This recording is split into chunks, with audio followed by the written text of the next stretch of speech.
What's going on, SOFTWASH TV? Kyle here. I hope you guys are having a great day.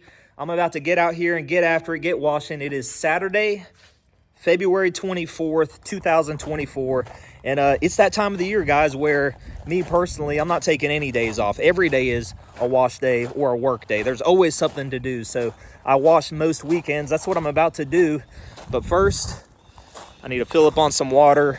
That way this doesn't slow me down today. And if you look at the inside of my truck, sheesh, she's a train wreck. So we're going to get the truck cleaned up and we're going to go out here and get after it. But I wanted to jump on here and address a few things. It's that time of the year where I got to say a few things, guys. And some of y'all might get triggered, but I don't care.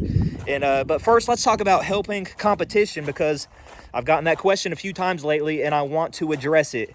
Kyle, do you help your competition? And the short answer is no, I don't help my competition, because, I don't know all of my competition. I know a couple companies, and they're great companies. They're some killers. Like, I only talk to one or two dudes personally, and they're getting out there getting after it. They don't need any help. But if there were new people in my area, and some of y'all might get faced with this, you might run a successful company in your area, you're well established, and you might have new companies popping up.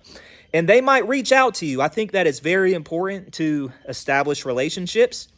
Introduce yourself. That way you can network. For all you know, they might get a $30,000 job, $50,000 job where they need some help, and it could be mutual beneficial. But is it actually beneficial to just hold somebody's hand and help them grow, or teach them and help them learn?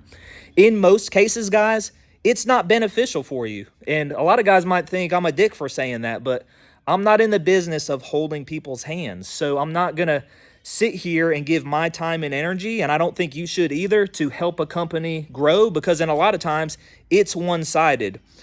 You're the company that's established. You've put in the blood, sweat, and tears, the sweat equity, and you've earned through experience and hard work your position. And then is it really beneficial for you to just help slingshot somebody to success by helping them and teaching them all this stuff whenever you're really not benefiting from it? So I've been burned in the past, guys. In the past, I was naive, and I've helped companies. I've helped teach people, companies, things that I probably shouldn't have taught them. I've helped people set up their equipment. I've helped people wire up 12-volt systems. I've helped plumb people's equipment for them. And it was good because I got to network with them. I got to show them, hey, I'm a nice guy. I'm here to help in some situations, but in a lot of times I don't benefit from it. And in some small circumstances, you might get burned. I've helped people before for them to go around town and put signs right next to mine. We've had a talk and that got fixed, but literally all around town where my signs are, they start dropping signs. I helped one dude one time, and then he just went all over town stealing my signs. You know what I'm saying? Caught that dude on camera. I've had a person that I helped over the phone a few times. They kept calling me, and I was just being nice, helping them, only to find out they were trying to snake contracts from me, that they knew that I was washing, and they tried taking those jobs from me. So I'm not in the business of holding someone's hand just to get stabbed in the back, because at the end of the day, they are your competition. Don't hit me with this in the comment section. Don't hit me with this. That's scarcity mindset. There's enough work for everybody. When you're in the same area and you do the same thing, you provide the same services, you're fighting for the same customers. Business is war, guys. Like, business is war, and it ain't all like rainbows and sunshine out here. Some people might stab you in the back. So my personal stance is I really don't help competition unless it's one of two scenarios. One, maybe I see them doing something that's unsafe. If maybe they're on a roof doing something unsafe, or something unsafe with ladders, I'll help them out. Maybe 2 months ago, I was in a neighborhood where I was washing in the same neighborhood as somebody. They're pulling hoses across sidewalks. It's a trip hazard. I ended up giving that company some cones, because in an area where you have a bunch of kids running around, you might have that mom in the middle of the day with a stroller that's jogging. It's an accident waiting to happen. So I'll help that person in that regard. So safety, and then preventing people from damaging property. I've stopped and educated people in the field because they were in an area where the concrete was brand new, like a month or two old. I know it hadn't cured yet, and they're washing it incorrectly. So in an attempt to help them from damaging the customer's property, because I really care about the customer, their customer, and their property. I'll educate those people and teach them the right way to do things. But I'm not going to hold people's hands and tell them how I've gotten my success. So, and I don't think you should either, but that's just my stance. All right, guys, in summary, it's great to network with other companies. I'm all for rubbing elbows and networking.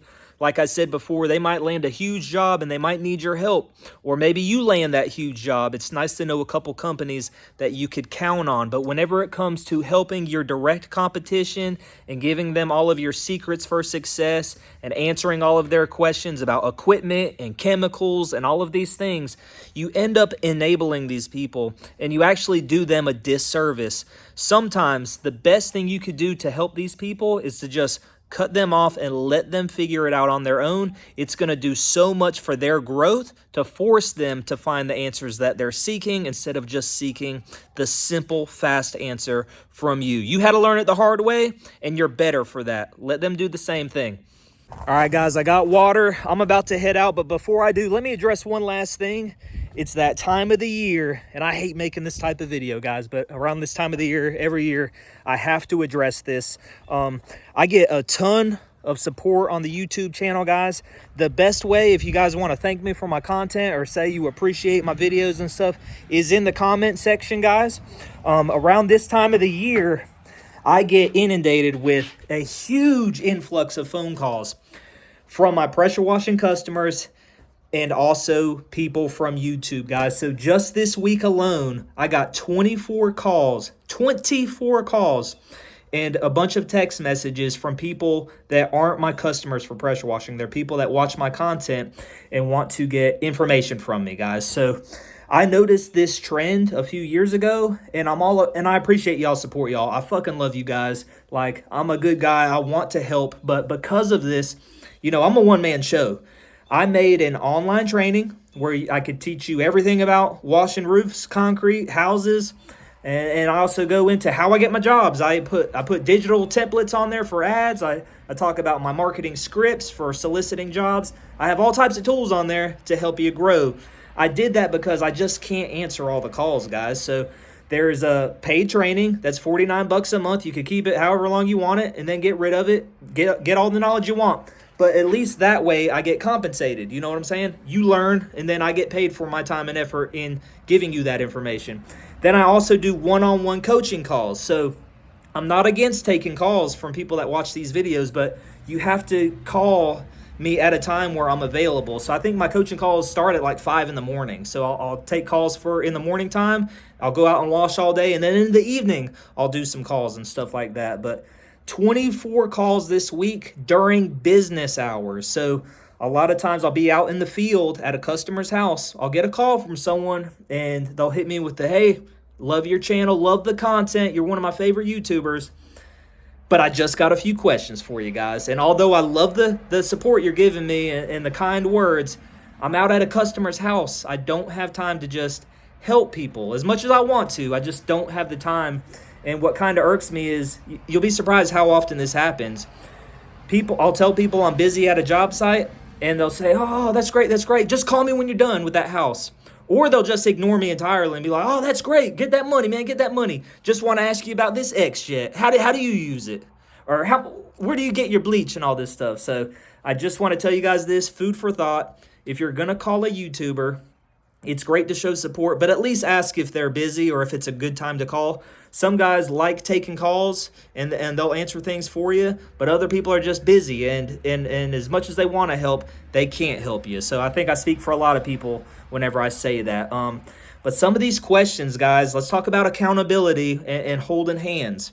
There's nothing wrong with wanting to get knowledge. You have to invest in it. You have to learn things the hard way through experience, or you have to buy some training and stuff like that. But to just seek out information for free is crazy, guys. So not all the time, but some of these questions are crazy. So some of the calls this week were, I had a guy call me about insurance. He had some questions about his policy and what all it covered. My boy, call the insurance company. They're the subject matter expert. They're the one that gave you the policy. Why would you not call them? I got called. This happens all the time. I get calls about people's equipment. I just bought a rig from such and such. Nothing's wrong with it, but they have some questions about how to use it.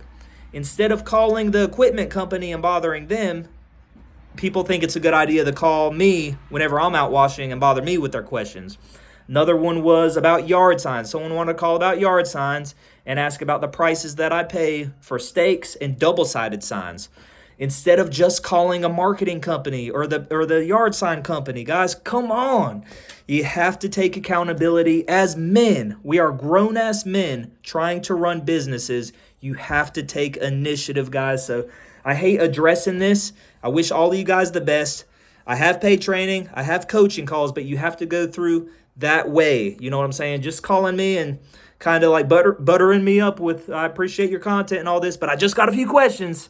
Ain't gonna fly with me, guys. So I hope you guys are doing good. I hope you're crushing it. Stay safe out there. It's that time of the year. You guys should be rolling. It's a few days from March, guys, and I like to call March Madness. I don't watch basketball, but when it comes to pressure washing, it's definitely March Madness. You guys take it easy. I'll talk to you later. Peace.